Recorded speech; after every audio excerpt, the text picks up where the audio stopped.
morning, everybody. It's Julie and Jeff. Michelle may or may not be joining us a little later. She's had a little issue with one of her cats, but that's okay. If she can make it, great. If she cannot make it, we will plug on without her. How are you, Jeff? All right. How are you? Good. I want to start with you. You have had quite the week. You have. First of all, you have a great review. Thank you for that. Yes. For your book, which is Hot Type, the magnificent machine that gave birth to mass media and drove Mark Twain mad. Is that Thank book you for out? the plug.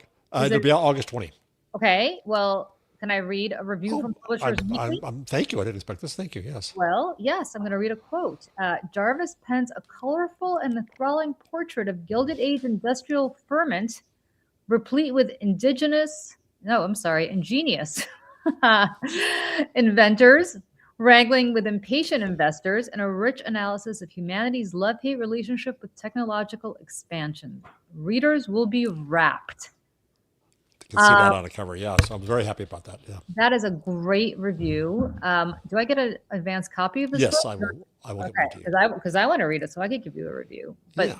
tell us what this book's about. Thanks for this. The linotype replaced typesetting one letter at a time. Oops. There I am. Okay. Used to be type was set one little letter at a time. And the linotype molded it a line at a time, which is what opened the door, was the final machine needed to enable mass media. Right. Media at scale. And I thought I was going to write a biography of its inventor, Ottmar Mergenthaler, who had some earnest eureka moments, but he died young. So a disservice to his family and me. But there are tons of fascinating stories. Mark Twain went bankrupt with a machine to compete with it. The story of labor and women and black typesetters in this is fascinating. Okay. And a lot more. So thank you for the plug. Well, there's more. I'm gonna keep reading if that's okay. Because I think it's important for people to understand how good this book is. If I can find more reviews, just one second, and I will. There's one from Kirkus also, I believe, right? Yep, that's the only one so far. No. Well, I'm sorry. Those I thought are it the was two so far. Yeah. Oh, yeah. Kirkus. Jarvis covers it all in this immensely readable work. He also has a very witty way of presenting history, a fascinating history of print evolution. This actually is great, and I can't wait to read it. And I'm not just saying that because it's you. It actually is a really interesting subject, which I know nothing about. So I'm super Well, excited. it comes into what we do here every week, which is to dissect and fillet mass media. And it was important, I think, to look at the roots of it. Where did it start? It's not a forever thing by any means. It was invented, and it was invented. The next book I'm trying to work on is The Death of Mass Media. Surprise, surprise. Right. And I learned things there. Like the reason we have broadcast the way we do is because the U.S. Navy insisted on the creation of RCA to pool patents. I didn't know that. I didn't understand the military-industrial complex has such a role in our media. So I think it's really important as we look at where media go now, we recognize that it hasn't always been this way. So it's going to be a bookend, right? No pun intended. Beginning of mass media, and then the next book is going to be the death of mass media. From Gutenberg through the mechanization to the end. You're going to be writing a book from Gutenberg on? No. Gutenberg parenthesis was my other book. Oh, the Gutenberg parenthesis. Yes. Okay. Still on sale, also an audiobook and paperback. And then, yeah. So Excellent. Okay. Thank you. I plugged enough. Thank you. Yes. Well, before we even get to everything else going on, I want to also talk about how you got into a fight with the New York Times. And that was surprising. New York Times got into a fight with you. Because you posted, and if Michelle were here, we'd be able to put this up on screen, but of course we all know that I can't do anything. You posted on Blue Sky, you said that the New York Times did not lead with the Knicks title is final proof that the Times is not a New York newspaper anymore, because you showed their homepage and there were a lot of things happening, but on the front of the homepage was not the morning after. The morning after. It was not. I got up at 7:00 in the morning. The Knicks were down to the second position. Some political story that they had, international politics they had. That's not important, but this is the New York effing Times. It's New York City. It was a huge moment, and so I posted that. And then for the first time, I've been talking about the broken times for 2 years now, right? Yeah, longer. For the first time ever, the New York Times PR department responded to me. I thought, well, that's weird. And their justification was, well, we had it up in the dead of night. And I said, that's not good enough. Most of your readers don't come back every hour. They only come back on the average about 5-6 times a month. So to demote it the next morning is just awful. It was bad news judgment. You're not the paper of New York. You haven't been.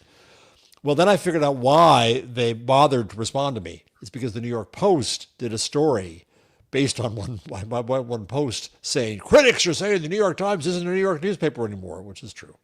Well, it's interesting because the New York Post loves nothing more than trashing the Times unless the Times agrees with something Trump is doing, in which case they will play up the Times as the paper of record. Or unless they both criticize Mamdani, which they also do. Which they also do as well. That's true. Although we can have a whole separate discussion about what Mamdani's doing in congressional races this year, but it's completely awful. And some of the people he's endorsed are just virulent anti-Semites and bad people. Anyway, that has nothing to do with anything. So, well, it has a lot to do with something, but not what we're here to talk about today. I want to talk, before we get to everything else, I want to talk about something very delicious that happened this morning, which I don't think you and I even talked about. Israel Hayom, which is Miriam Adelson's newspaper in Israel. And for people to understand the influence of this newspaper, when Sheldon Adelson and Miriam, so Sheldon Adelson owns he's now dead, but used to own, I think, the largest casinos in the world, right? Like he owned the Venetian. Anyway, big casino magnate. Major casino guy, yeah. In Vegas. In Vegas. He died, but he married a woman named Miriam Adelson, who is Israeli and very right wing, as both of them were, and now she is. In order to do what Rupert Murdoch basically did here in the United States and in Britain and in Australia, Miriam Adelson funded a newspaper in Israel called Israel Hayom, which was a free newspaper that was basically given out. And it did more to prop up Netanyahu and bring him back to power than anything else. In addition to that, Miriam Adelson, I believe, is the single largest donor to Donald Trump. She has been at certain points, yes. So you have, on the one hand, her propping up Netanyahu and really being the one person 100% behind his rise. And then conversely here in the United States, or not conversely, complementary here in the United States, propping up Trump, I think because she thought that he would be good for Israel. Well, Jeff, it's very fascinating what happened. Because I want to pull this up so I'm not mistaken in exactly what I'm going to say here. But Israel Hayom did a op-ed yesterday, her newspaper, which is penned by somebody who's not her. It's penned by editor who works there, but of course this is really her speaking through him. And the headline is, "You could have been the greatest president of all, but you failed." Mr. President, you have gravely harmed the human interests of the enlightened world, and you may be remembered forever as the president who brought about America's humiliation. You betrayed us, the Israelis, and in a single moment, the contempt you once faced suddenly seems so justified and logical. Wow. And that's not even the lead. That's the subhead.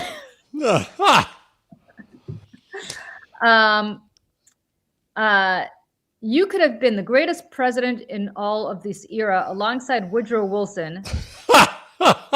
Well, that says a lot. Talk about somebody who obviously has missed the last 10 years, who won World War I and created the foundation for the international framework of the New World, alongside Franklin Delano Roosevelt, who defeated the Nazis in Japan, and behind George Washington and Abraham Lincoln. Whoa. How to get on Trump's bad side? Say that he's behind Donald Trump and Abraham Lincoln. Clearly, they've missed the boat here. Then you would have deserved not only the Nobel Prize you covet, but eternal recognition and respect from everyone in the world who mocked you. And there are many such people. You could have been that president as you claim to be, but you failed. Oh, my goodness. Wow. I wish I smoked so I could have a cigarette right now and enjoy this moment. So I was wanted to ask you about this because you're so astute about obviously politics, but also the impact of. Hello, Michelle. Hey, there she is. Is Kitty Cat Hi. okay? Is Kitty Cat okay? Yeah, he's fine. Sorry, Okay. carry on. I didn't go want ahead. to interrupt. So we're talking about Israel Hayom and the Adelsons and Trump and Israel right now. So we have. I was saying, Julie, because you're so astute about the impact of Israeli and Jewish politics and American politics, especially after the AIPAC intrusion in Jersey and all that. Right. So the setup here is that Republicans were all in Netanyahu. Trump was all in Netanyahu. If you criticized Netanyahu or you criticized Israel from the left, You're anti-Semitic. you were anti-Semitic. Yeah. Now there is legitimate anti-Semitism, but anti-Semitism became the veil upon which Netanyahu was protected. Okay, so now we have not only Trump, but more vociferously JD Vance criticizing Netanyahu and Israel out loud, front page of newspapers, covered in media, out there. So here's my question. What impact does this potentially have on the midterms to this extent that I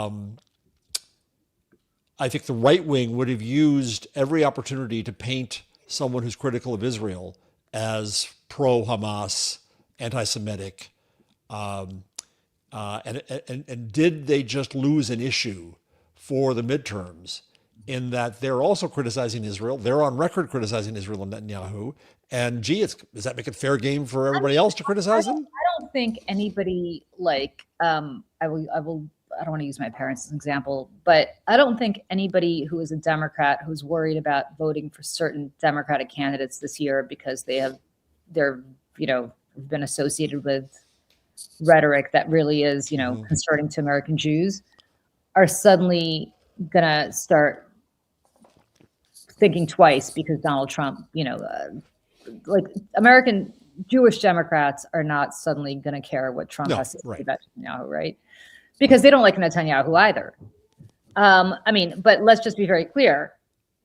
Trump called Netanyahu, and I quote, fucking crazy the other day. And you know damn well Netanyahu has called Trump that in private, at least. Of course. But, Netanyahu is getting everything that he deserves because I don't know why he thought he'd be the one guy who Trump didn't betray. But Trump didn't show up to his own son's wedding. So it just goes to show how much. Yeah.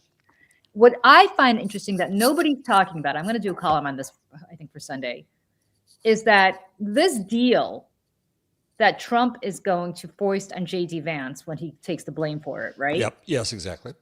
Was actually not really negotiated by JD Vance. It was negotiated by Steve Witkoff and Jared Kushner. Yeah. And for people who don't know, the Kushners and Netanyahu go so far back that when Netanyahu was out of power, he would go and stay with the Kushners in New Jersey. He'd stay in Jared's bedroom when Jared was at Harvard. Not with Jared. I don't want to imply anything. Saying that's how, with Jared's teddy bear. His posters of Britney Spears. Right. That's exactly. But that's how close. That's or maybe One Direction and not Britney Spears. Actually, that's probably or likely. Yeah. Lance Bass. Anyways, keep going. Lance Bass. Well, I think he thinks he married Britney, but that's we're getting off the topic here. I have questions. He probably JC Chazé. Anyways, keep going. I have questions about who Jared thinks he married, but all I'm going to say is that Bibi was betrayed not by JD Vance, who never gave a shit about me. JD Vance leans into the hard right, sort of wherever the wind blows. JD Vance throws the Pope under the bus. Yeah, JD Vance is no friend to the Jews. Let's be clear about who JD Vance is out with. But Jared is. Yes. And thinks he is. Actually, I think Jared's been incredibly toxic for Israel. But Jared positions himself as a friend. This is like a family friendship. This is not just a political thing. They go, Charlie Kushner and Benjamin Netanyahu go back. And I say this as somebody who remembers Charlie well enough and worked with Charlie back in the day. Before his jailing, yes. When Charlie was a Democrat. Yeah, right. And so, what's fascinating, and people ask like what the relationship is with Charlie Kushner and Cory Booker.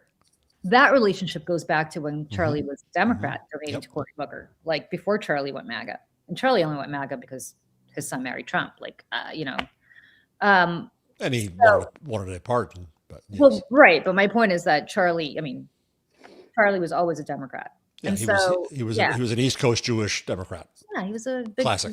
Yeah, Jewish real estate. Yeah, Macher in New Jersey, where New Jersey Norcross and those likes are. Yeah. Yeah, not even Norcross. He wasn't close to Norcross. He was very close to Jim Reed. No, but I'm just saying that kind of power broker. Yeah. So the reason I say all of this is because this is a betrayal of Benjamin Netanyahu by his old friend Jared Kushner. Yes. And I love, and the reason I'm bringing this all up right now on this show is it is so delicious to me. This would be like, guys, this would be the equivalent of Rupert Murdoch writing an op-ed in the New York Post about Donald Trump. Right? But even more. Or even more. Rupert Murdoch being nice to Kamala Harris in an op-ed in the New York. It's just something that would be so offensive to them. Yeah. The fact that Miriam Adelson is like, oh my God, I'm shocked that Donald Trump betrayed me. These people have this insane view that their money is going to protect them. It blows my mind. I was texting Julie about this last night. I was like, I don't know when. I feel like, I don't know if I have a PhD in Trumpism, but pretty close. And I've been watching this guy very closely, like in a way that I was producing ads to get inside Donald Trump's brain, in which he would respond to them the next day and call us a bunch of lying perverts and all kinds of other stuff. Like, I know what makes this guy tick, and it's not anything that these people have. And it's not money. It's not power. It's not proximity to money or power. It's not sex. It's not anything, because this man has no core belief system. There is nothing that he likes more than himself. That's correct. Yes. There is it doesn't matter who you are. Maybe Putin. Maybe Putin's the one. No. You guys, I mean, I have a whole thing out on this today. But I'm saying like maybe. Not even. But that's it. I'll tell you why not even. Because Zelensky has figured out something that we all know, but apparently Miriam Adelson does not realize and Benjamin Netanyahu doesn't realize. The theory of Donald Trump is that Donald Trump is a 13-year-old girl. Yeah. And I can only speak as a former 13-year-old girl. A nasty 13-year-old girl. Yeah, like a mean girl. No, that's actually not my theory. Really? No, my theory is that he was, I'm sure what Michelle, I can't speak for Michelle, what Julie was when she was 13, right? What a lot of girls are when they're 13. I'm not being sexist. I just don't know 13-year-old boys as well, because mine goes to an all-boys school. So I have no idea what the relationships are like with girls in normal schools. But Michelle, when you were 13, 14, 15, 16, if some boy was really into you, would you be into him or would you be into the bad boy?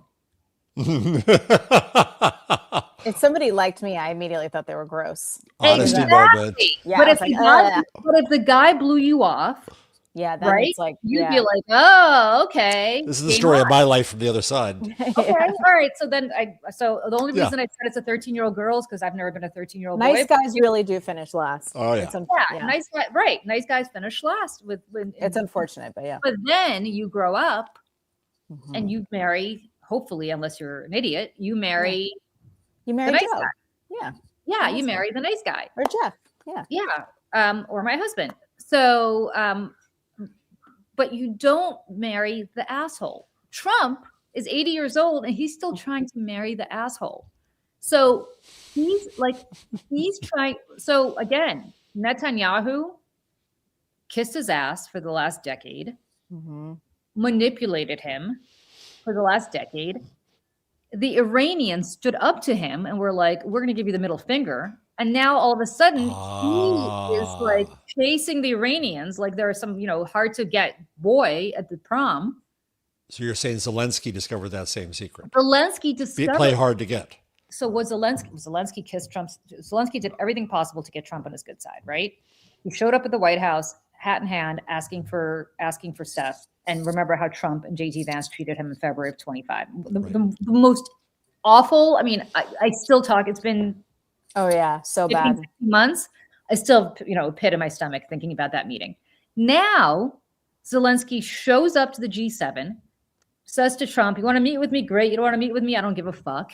I got drones, man. I'm doing I fine. got drones." And then the minute Trump signs this deal with the Iranians, what does Zelensky do? He blows up a oil refinery in Moscow, on the outskirts of Moscow, less than 10 kilometers from the Kremlin, you guys. You know why? He's saying to Trump, fuck you and fuck Putin, and I'm going to do this, and I'm going to shove it up Putin's ass. And Trump all of a sudden is like, wait a second, Putin's the loser here because he's allowing this to happen. And now I've got a bit of a thing going for Zelensky. I didn't realize Zelensky. Who do I take to the prom now? Right, like he can't dance. Khomeini or Zelensky? Oh, geez. Yeah, that's the thing, right? Like, same thing. He's respecting the Iranians because the Iranians are like, we're not going to cave to you. We're going to shut down the Strait of Hormuz and stick it to you. Yeah. So my point is that this was what I don't understand. That what people, I don't get what these. Listen, the Mossad, I am sure, has the biggest and best psychological profiling unit in the world. Mm-hmm. Why is it that Julie Roginsky, who never took even Psych 101, has figured this guy out and they haven't? The Europeans, same thing. Remember, until Mark Carney in January went to Davos and stuck it to Trump in a public forum, nobody else had done that. The Europeans come running here, hat in hand, every 5 seconds. NATO. Mr. President, like Mark Rutte, the Secretary General of NATO, every time Trump says something crazy, well, we have to understand. Like, no, he's daddy. My man, no, my man, stop treating him like daddy. Mm-hmm. Be like, you know what? Pull out of NATO. We don't give a fuck. You know why? Because we are the Europeans plus Canada. Yep. And we are going to make sure that our military is strong without you. And we can do this because there are a lot of us. And we're going to get both Canada and Ukraine into the EU too, just to say just to say fuck you. And so if they do that, Trump is going to be like, well, I want to be part of this club. They don't want me, so I want to be part of this club. And unfortunately, like what Carney did with the Chinese, I don't like it. I don't blame them though. The Chinese cutting a bilateral deal with the Chinese on trade. I don't like it, but tactically brilliant. But tactically brilliant. He's like, we don't need you. We're going to go to China. Plus, they're going to get BYD cars, and we're not. Mm-hmm. Right. So have you heard that Trump is? You haven't heard Trump talking about trying to annex Canada anymore. No. But he's still talking about Greenland. He's still talking about it because the Europeans are still begging him for help. Yep. So I'm telling you right now, yes, it is the 13-year-old girl view of the world. Okay, so keep going here. Yeah. So Netanyahu is going to try to, for every reason, personal jail and national self-interest in nukes, is going to try to undercut, and hating what Jared has done to him, his boyfriend. He's going to try to undercut the air quotes deal at every turn. Here's the problem for Netanyahu. If he does, I mean, you saw Ben Gvir, who's a crazy right-wing Jewish supremacist madman, who's part of his cabinet. He had to cut a deal with this guy so he could stay as prime minister, basically tweeting out for every Jewish mother whose tears, Israeli mother who cries tears, I presumably over a dead soldier, we're going to destroy Lebanon. Like crazy scorched earth collective punishment. Awful. Like Lebanon must, the quotes twice in this one tweet, Lebanon must burn.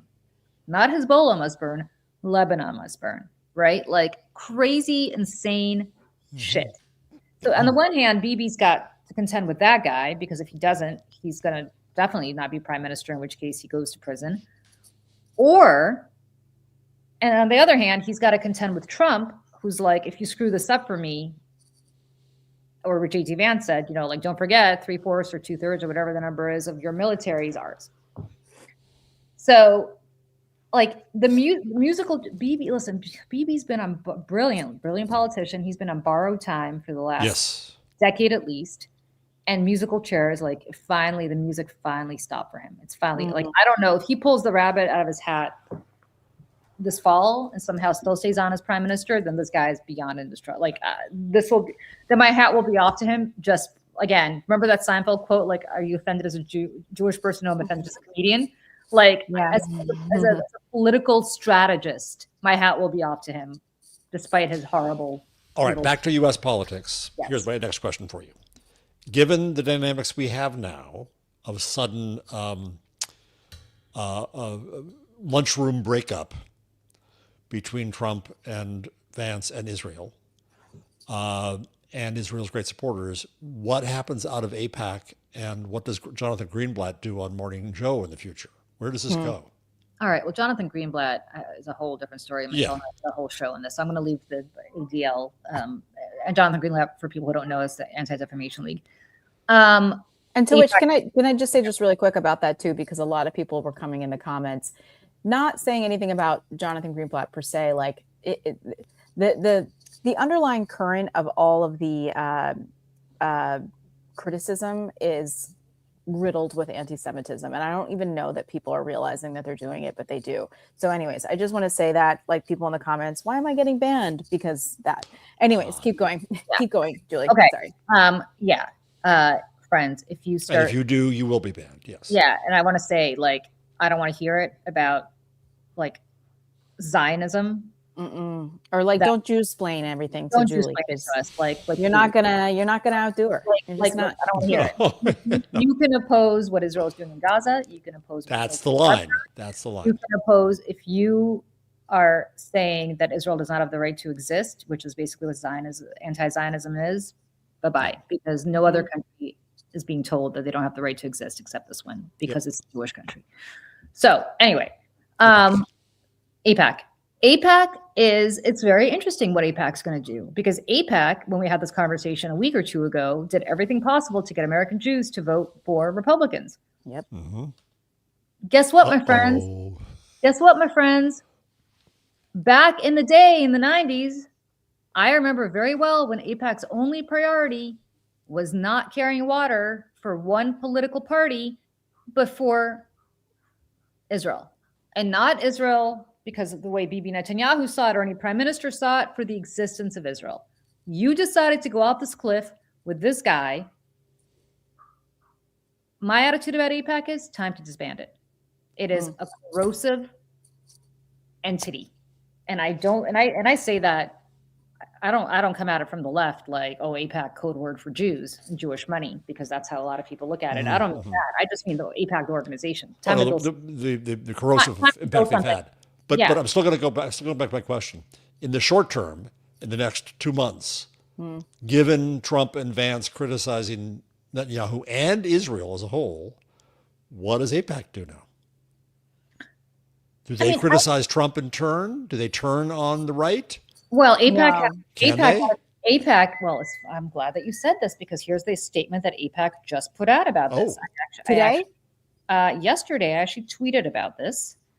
I don't really tweet much anymore. Why? It's such a wonderful, loving platform. I'm sorry, 3 days ago. Great people.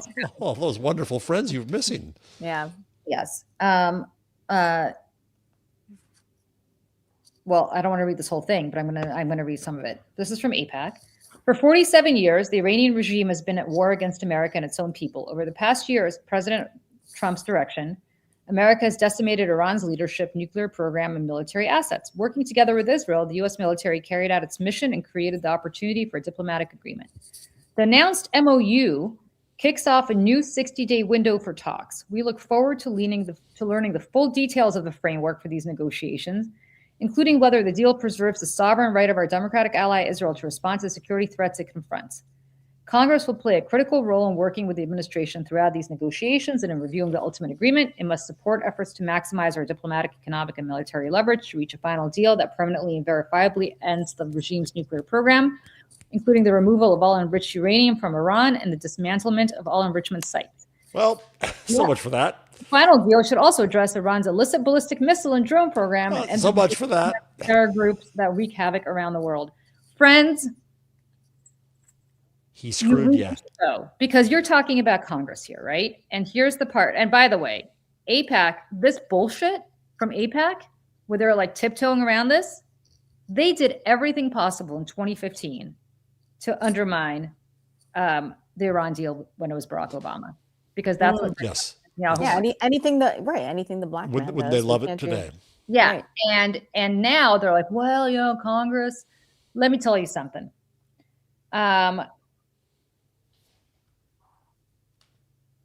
This organization has been hijacked by Trump's biggest donors, which we talked about before. We're really off topic here, but I'm sorry. Let me just vent for a second. And we'll end up saying the words Barry Weiss before you know it. Yeah. So don't worry. All roads lead to Barry Weiss. Yeah. And what I cannot fathom is what Congress they're talking about, because they have lost the Democratic Party. Like you guys just worked your ass off to elect people like Adam Hamawi, who's going to Congress next year. You think he's going to do what you want? You guys just undermine people like Tom Malinowski, who you could have had a good relationship with, but instead you decided to defeat him.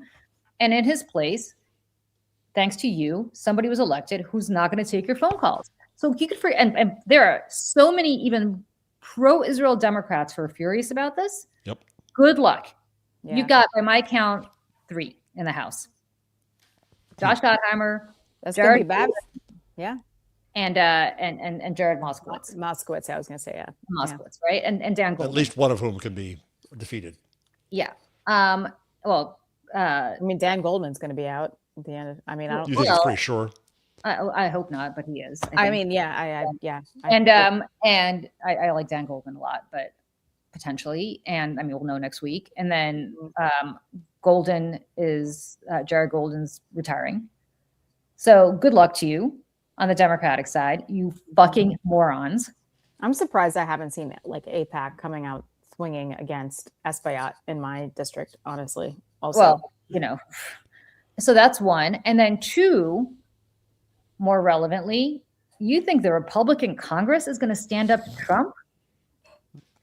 Where have you been? On anything? The last decade.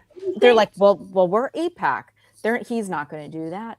Where do these people again? I'm like, hello, McFly. No loyalty to no one. No one. So I got to tell you, you think Congress is going to take this for you? What the hell? Where have you been living?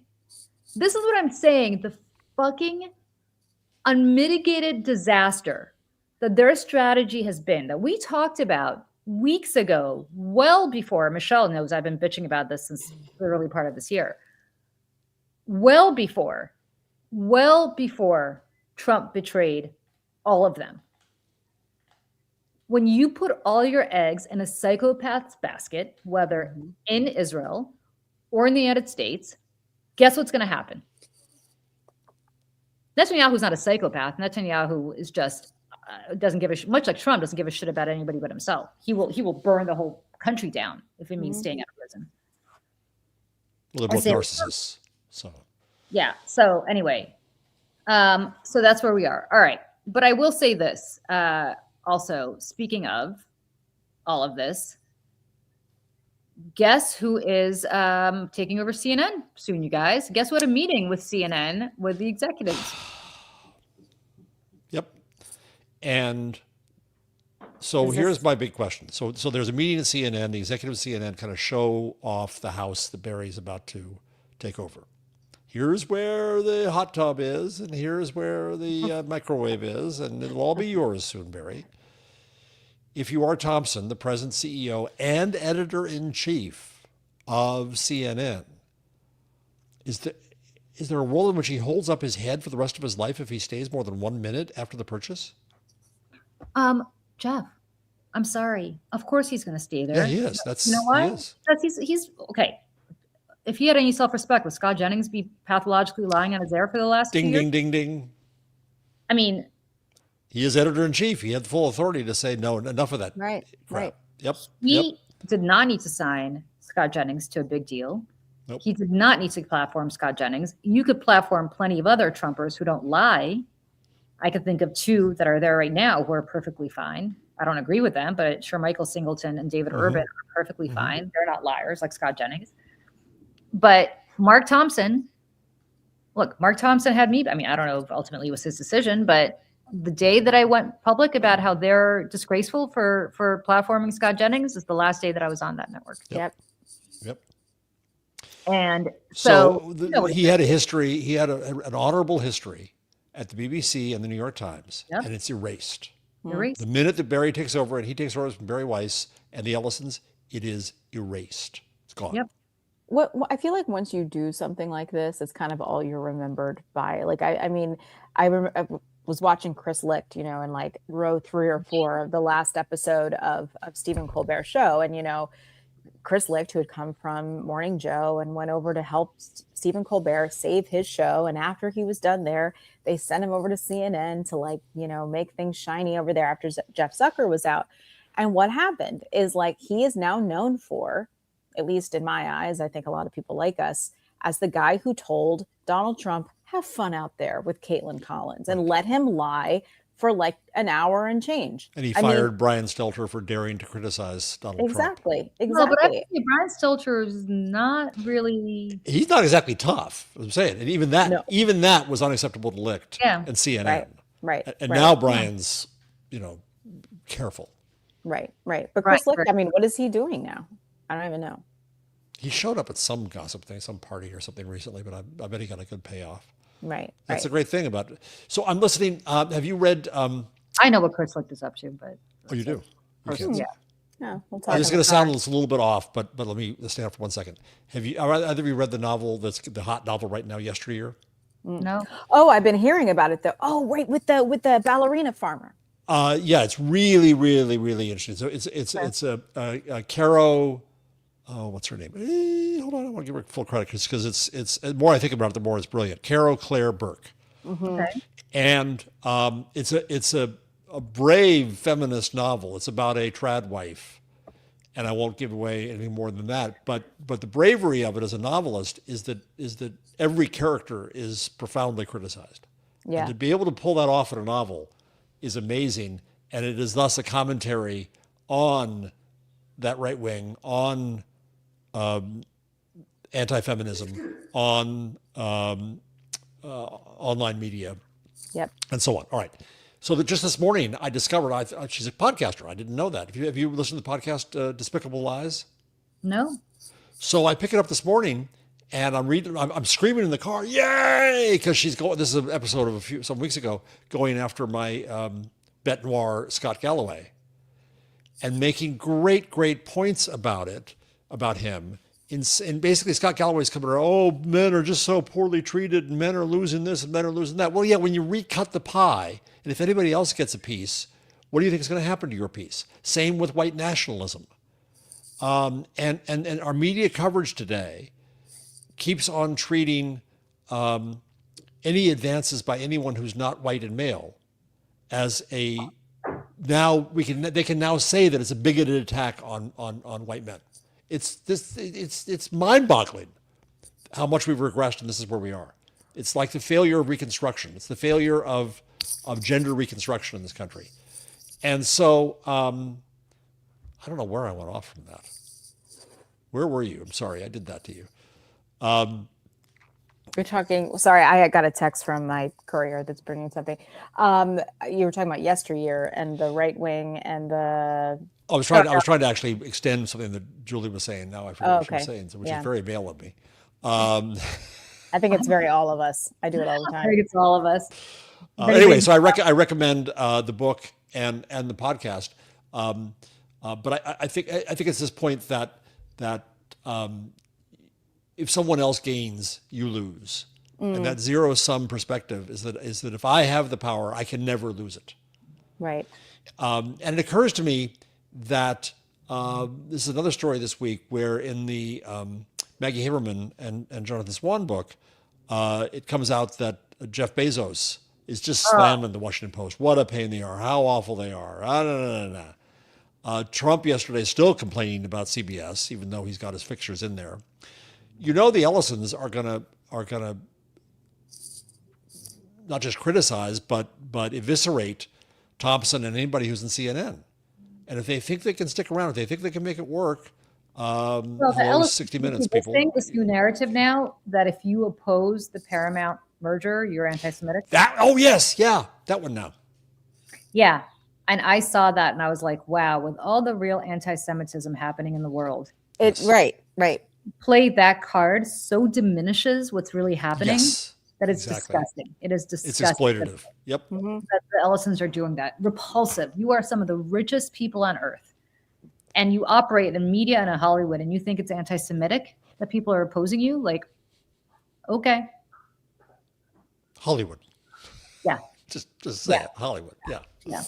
I wanted to just say really quick about the yesteryear thing, because I had heard about this book because of there's an interview in Vulture with Ballerina Farmer, who is like #1 trad wife on TikTok and Instagram, who really isn't a trad wife, but is kind of made out to be one.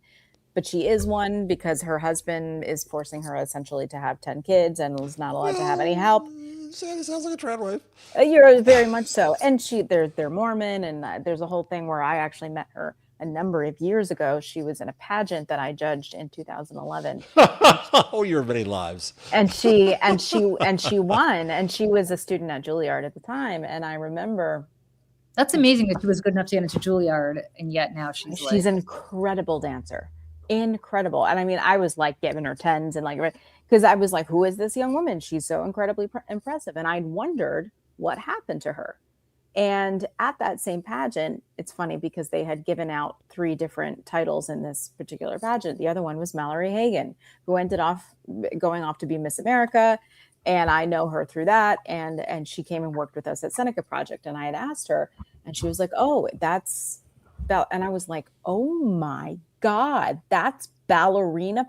Holy shit. And I was like, this is devastating that she had this incredible future ahead of her. And not to say that being a mom's not a great thing, but like, if you read, there's an original, one of the original interviews with her, I think with the LA Times, it is, it's very rare within the interview that, the journalists can talk to her one-on-one without her husband being there. And of course, like wanting to listen in or say something. And you know and she was like, oh, I miss dancing. Oh, I sometimes wonder, oh my God. It makes me so sad, but also angry because they sell raw milk. But anyways, keep going. I mean, I think the part that's upsetting to me about this, we were talking about Scott Galloway and this whole like male loneliness epidemic and so on. Like, first of all, I hate the whole like it's us or them mentality. But second, on the one hand, you got men who are feeling lonely, and I'm not suggesting that that's not a problem because I think there is a loneliness epidemic, period. By the way, men are not the only ones who feel lonely. I think it's just that women have friendships that men don't know how to make because the bro culture has made it unacceptable to be vulnerable around each other because that's gay or that's, you're a pussy, all these stupid words that are just. But then they go start wars so they can touch each other, or they play sports so they can slap each other on the ass. I mean, that's okay. It sucks to be lonely. Fine. At least a suicide, and I'm not diminishing. On the other hand, Michelle, you told me yesterday that if you have embryos, those embryos, the Trump administration is now considered. Well, go ahead. I'm not going to speak for you because I see you're about to blow. So go ahead. Yeah, let it out. I don't know how much I want to comment on this on a personal note, but I'm going to tell you right now that apparently, well, first of all, Texas has filed a lawsuit about fetal personhood, essentially making IVF illegal. This is something that's been on the menu for many, many years. They've been talking about this. It's something that, I made ads about for the 2024 election. We made an IVF ad called Hope that we wrote from the dad's perspective, because the data was showing that younger Gen X and millennial dads were movable on when it came to their daughters and on the subject of IVF. Now, there's this other thing that's being proposed that they're hoping that we don't notice, and that the Trump administration is trying to fund this like embryo adoption program in which. Oh, Lord. Let me tell you what this is. This is an opportunity to take embryos from parents who may not use them or may not want to use them, or like, because sometimes you can make like a bunch of embryos and like you can't have 8 kids, or people don't want to have 8 kids. So like there is like a decision that parents or mothers have to make at some point, like how do I want to do this? And this is going to be a way in which the Trump administration is going to try to make embryos human beings and control them and be steal them and be a ward of the state. This is like Russia taking Ukrainian children. If you don't want to take them, then we're going to take them from you and we're going to give them to other parents. Friends. And meanwhile, also make elective surrogacy illegal. And as Little Red 4 says in the comments, more white babies. They won't do it with black babies. They'll do it with white babies. Well, you know what? Insurance covers IVF a lot of places. So my advice to you is, whether you want to have these children or not, go do a round of IVF, fertilize as many embryos as possible, and claim them all in the child tax credit and deduct them. You want a good tax break? Go ahead. Some people, I have a friend who did IVF. She came away with 15 embryos. 15. You know what? Rare. Yeah. Rare. That's 15 kids she could deduct, according to this mindset. Yeah. But abnormal, normal, doesn't matter. If they're sitting on ice, doesn't matter. Put them on ice. Put them on ice. This is Gilead on crack. Yes. It's trafficking. It's human trafficking in a way. It is not about making more children. It's really just not. It's not pro-life. There's nothing about this that but there is a natalism to it. Yes. Because it's fundamentally eugenicist. Right. Yeah. And I've often said, like, one of the least realistic things about Handmaid's Tale is the fact that these maybe not white families adopting Black children, but it's like that there's just seems to be, they don't care what babies they are. Like, we want Black babies, we want Latina babies, that's the one thing about Handmaid's Tale that always just seemed the least plausible to me, because these people are all, white supremacists as well. But like the thing about it is so beyond terrifying, and this should scare the shit out of everybody. Yep. Man, woman, I don't care. But the fact that the government wants to get involved in what you do with not only your body, but your DNA, your embryos, the future of the children that you may or may not want. Your as a woman, your responsibility to men to let them strip you. Yep. Which is basically the bottom line of this crisis in masculinity. This is what Galloway says. Oh, poor men, they can't get stripped. And he puts it in a he thinks he's feminist because he's criticizing the men. But he's doing it from the perspective of what will solve this is when they're good enough to get stripped. Yep. And it's... Well, you know what my attitude about it is, as a formerly single woman? Why don't you work on yourself? Well, yeah. Learn how to talk to women and treat them well. And I'm not talking about the Donald Trump 13-year-old boy thing, but by the time you graduate college, typically, I mean, like, what's going on right now is you have women who are going to college at higher rates than men, yes, out earning men. Generally, when they're allowed to be, are professionally more successful than men. And then men are upset as to, those women don't want to date me because they think they're too good for me. Well, you know what? Why don't you stop playing video games, sitting around and like... It's not that they think they're too good for you. It's that you're not good enough because you don't act like a person. And the men complain, I'm not a CEO anymore. I'm not in the C-suite anymore. There's women in there. They took my spot as if God gave it to me. Well, it's like Hillary Clinton telling the story about how she was sitting in law school, and some of these other men would like whisper over to her, you're here, and because you're here, somebody had to go to Vietnam. Right. Yeah, somebody's in Vietnam because you're here. How dare you? And Ruth Bader Ginsburg was basically, I think, one of the few women who graduated Columbia, and she had to hear, Columbia Law School, I think, or maybe it was Harvard, but I think it was Columbia. She had to hear constantly, you took some man's spot. Mm-hmm. Yep. Always. And here's the other thing too, is like, the conservatives are very good at messaging. They're very good at repackaging horrible things to make it seem palatable. And fetal personhood is one of those. It seems like, it seems kind of vague and, not a big deal when you think about what they're trying to do. And it also has to do with like the moment of conception is when it's a baby and it's not a clump of cells. Like they're trying to make embryos. Right. Mm-hmm. Right. So there's a hell of a book to be done on the revival of eugenics, because it's everything you've been talking about. It's also on the technology side. It's the TESCREAL. We've talked about TESCREAL, I think. Transhumanism, effective altruism, long-termism, all those faux philosophies that guide the AI crazies, fundamentally eugenicist views. We saw this. What is it? Discord? Not Discord. What's it called, Michelle? That Peter Thiel thing? Oh, Dialogue. Did you hear about this, Jeff? Where they had this? Yeah, this Peter Thiel Secret Society, which some of them are coming out and saying, "Oh, it's not a big deal." I mean, Joseph Gordon-Levitt just kind of gave some like half-assed response. Well, no, it's a collective of people, and everyone's a very diverse crowd, and I needed to be there to see what was going on. I'm like, not buying it. Not buying it. No.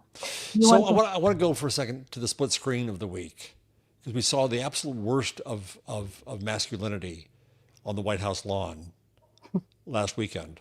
And I was so wishing Mother Nature would have given us a good me too. storm. God, Mom, you failed us. Yeah. Versus Obama and the Obamas both at the opening of the library. And it's an obvious thing. It's trite to say it, the contrast, but oh my Lord, the contrast could not have been starker. This country created both, empowered both. And because we had the one, this is where we are with the other. And it was just in the end, I wanted to be so happy about watching the Obamas. I wanted to be happy about the Knicks too. Yeah. But then you see what's happening constantly in the White House. And it's just, the only thing that gives me joy in Washington is watching the algae grow. Oh, that gives me joy. And the blue paint peeling off the bottom. It makes me so happy. Yeah. I mean, here's the other thing too. And it's, the thing about the UFC fight and all the horrible stuff that was said and done and like just, and the money that it took to do it. I mean, the whole thing is just disgusting. But for people like Nate Bargatze too, comedian, to go to something like this after spending the last X amount of years telling everybody, I'm not political. I don't talk about politics. I don't do that. That's not my thing. Anybody who says that is making it very clear what they are okay with. Yeah. And now he has shown himself not only by taking a picture of himself in Marsha Blackburn's office, but now having attended the UFC fight. Yeah. So I do urge everyone here to, and I'm not trying to cancel anybody here, but like if you are a fan of Nate Bargatze and you care about women's rights, you care about democracy, you care about not having fascism in the United States, know that the person whose Netflix specials or stand-up shows that you're paying money to go see is on the side of the fascists. And you have Jay Leno, who's just always been a whiny little creep. Is he there?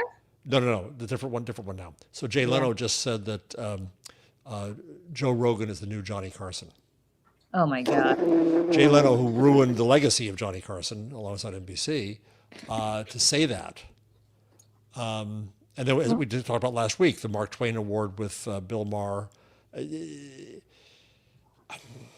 Mark Maron talks about how like stand-up comedy has been very, very effective in ushering in fascism to the United States. And he's like, because all these assholes want to say the R word and make fun of trans people, that they've ushered in this regime. And they've done it. They've been part of they've been part of the culture. And like Mark Maron's been, Mark Maron wrote a blog post about in like October of 2024, but has since kind of been really vocal about it, not only in his own thing, like his own shows or whatever, but on his pod before it was over. And thank God for him. He's one of the good ones that's out here trying to do the right thing. But he's absolutely right. And like we talk about how politics is downwind of culture. I mean, that's a big part of it. But then you look at the other, and Andrew Schultz, like a stand-up comedian like Andrew Schultz, who's been on the side of the Trumps and like the Trumpism and all of that, is now doing his thing with Charlemagne the God, where they sit in those chairs and make fun of Trump. And I'm just like, you did this. Yeah. Y'all did this. Yeah. And meanwhile, just to Charlemagne too, by the way. Charlemagne. Yeah. Let me say this about Charlemagne the God, because I'm old enough to remember when he used to come on with us in Fox Business all the time. Mm-hmm. Charlemagne the God was never, nope. Nope. So speaking of Fox, speaking of the Murdochs, we have them taking over Roku. Yeah. Huge deal, which might seem like, well, what's the big? Well, they're going to have another opportunity for right-wing propaganda in the culture now, not in news. They already have it to an extent, but now more than ever, they're going to have a major platform for spreading tradwife, eugenicist, right-wing propaganda. Mm-hmm. You know, I picked up because I was in this, I never look at the New York Post. I just don't bother. But because I was in it, we talked about this at the beginning, Michelle. Oh, okay. Exciting. I looked at it. I should have gone to see if it was in print. I didn't think of that. I was looking at the Post on the site today, and my God, what a dark, nasty worldview it has. Hating on everybody and everything. Same as Murdoch in London, same as the Sun. I mean, it's not a surprise. But Jesus, it's just, it's so depressing to be them. It's nasty. I remember. Yeah. When I used to work at a bar, this was almost Another 20 years Michelle ago. life. Yeah, I've done all the things. And that was one Pageant of the judge and bartender. I know. It was one of the newspapers that we always had out, during the daytime was New York Post, the Daily News, sometimes the Times, depending on like what the clientele was that day. And we used to make a joke that like you could take the New York Post and you could squeeze it and blood would come out. Yeah. Because like all it was like death, destruction, hyper sensationalism. I mean, do you remember when, I think it was when we still had the 9 train, like somebody had like fallen in front of the train at the 50th Street stop or something like that. And someone got a picture of it, like on their phone or something. And they put it on the front cover. Oh, the Post lives for that shit.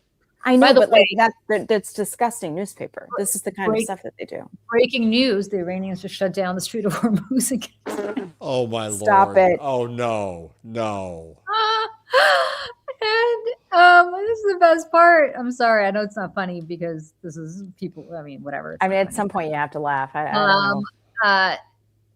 I'm reading from the New York Post. I found this out on the New York Post. I just went to the website to see what they were bitching about now. And the announcement, I'm reading direct quote, the announcement comes after peace negotiations between Iran and the United States fell apart after Israel's refusal to leave Lebanon and U.S. forces' ongoing presence in the region. By the way, this deal also makes U.S. forces leave the Middle East effectively. They don't want, Iranians are like, you can't be anywhere near Iran. This is why, I mean, and why like this...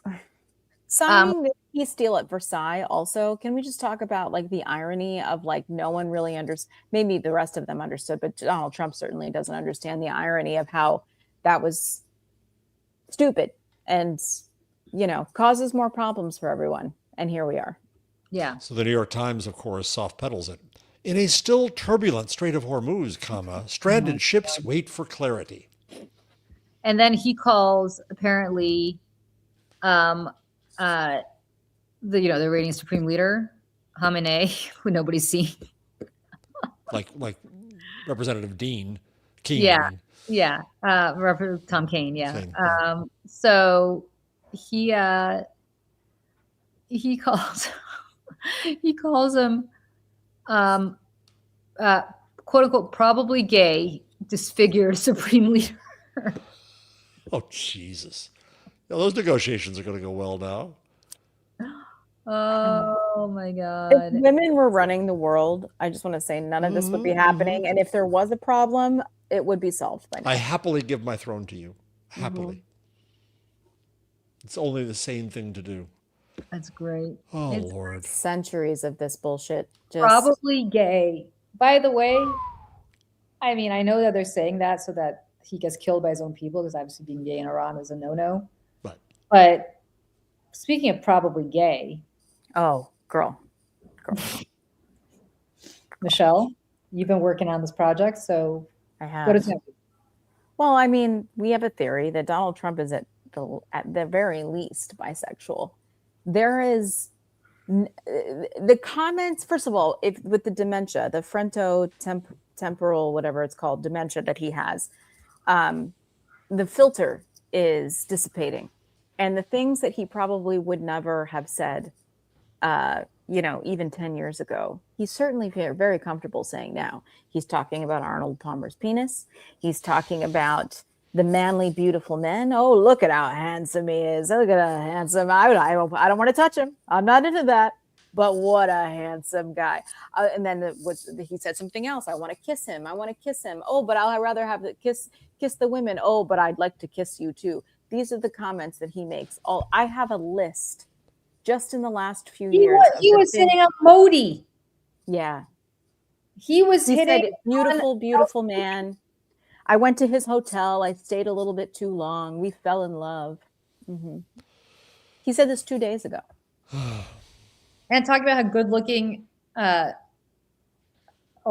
is, the president of Egypt. By the way, he's got a type. Oh, yeah, for sure. And it's not white men. Ironically, but yeah. Well, isn't that the case with so much toxic masculinity and toxic racism? Yeah. Mm-hmm. Both. Yeah. And the thing is and I've actually watched many a video from men who were closeted for a certain period of time and have now come out and have had theories about this as well and been like, listen, like his behavior kind of explains a lot too. If you are living in the 70s and 80s and you were in the closet and you are so deeply, deeply, deeply suppressed, what do you have to do? You have to prove to everyone around you how straight you are. And if that means assaulting women as well to prove how much you love, it means passing laws against the people you lust after to stop yourself. Yep. It's tale as old as time. And it's, and listen, was it Caleb Heron, who's a stand-up comedian, hilarious, has said, he said on his podcast, he's like, listen, he's like, Donald Trump would have made the best, like gay red carpet fashion police. He'd be like, that dress, I don't think so. Like he would have been, he's like, I would have watched it every day. It would have been amazing. But instead he decided to run on a platform of fascism. And here we are. The alternative universe in which Donald Trump is a star on Bravo. I saw somebody compare him to, it was like if Joan Rivers and like Liberace or something had, like, it was Donald Trump. But it's true. He just unfortunately is who he is, and here we are. But listen, and I legitimately mean this. I have a list, and I've been going through clip by clip by clip by clip. And when you put them together and you see this behavior, and especially as it's getting worse, even just this year getting worse. The comments. I mean, he made this comment about a cadet at what was he at, Annapolis or one of them, the graduations this year. I was like, come on up here, you handsome man. These muscles, look at the muscles. Excuse me? I'm just saying. The body requirements of the military to come to the UFC fight, he wanted a certain body type that he likes. I'm telling you, I've said this from the beginning. If his parents had been accepting of him and his sexuality, the world would not be the mess it is right now. I 1,000% believe, and people in the comments are bringing up Roy Cohn as well, which I'm like, yeah. Yep. There's that. Yeah. I don't know if he's ever acted on it, but he wants to. I doubt it. Well, the secret that media never understand about Trump is that everything he says critical of someone else is projection. 100%. And it's the most obvious thing in the world, and they can't get their heads around that. And because he is self-loathing, like a lot of 13-year-old girls, if you loathe him back, he'll want you more. Because you will be giving him what his father gave him, which is loathing. If you suck up to him, we'll end where we started. He has no respect for you. Yeah, there's no respect for you. He says, and he has said, this is another thing that he has said recently. He's like, I call it the gay anthem. I call it the gay anthem, the YMCA. I think I won all the gays, the gay vote because I play this song. I'm like, baby, you did not win the gay vote, but you do play that gay song. And that has to do with finding sex at the gym in the 70s. But congratulations. Yeah. So, anyways. All right, friends. Let us say one more thing before we leave. Yes. Juneteenth. Yes. I'm Let so us acknowledge sorry. a very important day and a reason that we have off today. Well, we don't, but we're working. But important to acknowledge that that's there, and I hope that the official holiday stays. I can see Trump trying to get rid of it. He hasn't made any so far today. He has not made any acknowledgement of it. That's not terribly surprising. Yeah. Between that and pride and everything else that has to do with women or any marginalized group, he just pretends doesn't exist until it becomes quiet enough that he can get rid of it. Yep. Yeah, exactly. Mm-hmm. All right. Well, I'm going to go reschedule this courier. That, just so you guys know, that the reason I was late is because we drove out here to Long Island last night. It took us 4 hours. Mm-hmm. Right. 4 hours to go 70 miles. Yep. And torture. Well, you are going to LIE on a holiday weekend in the summer. But we thought that we were going to leave later. That was not. It was a mistake. And they had decided to take all the lanes down to one lane on the LIE, which was the stupidest thing. I was like, really, on Father's Day, federal holiday, U.S. Open, World Cup, this seems like a great idea. When I go to Stony Brook, I leave by 5 a.m. Oh my God! We probably should have left this morning at 5 a.m. instead. And in all of the huff and hubbubaloo, I walked out without my cat's medication. And so we've been trying to get medication out here. No one will fulfill the prescription. No vet will help us. No anything. So I'm literally saying nobody. So and so I sent a courier. Our neighbor went into our apartment to get the medication and gave it to the front desk.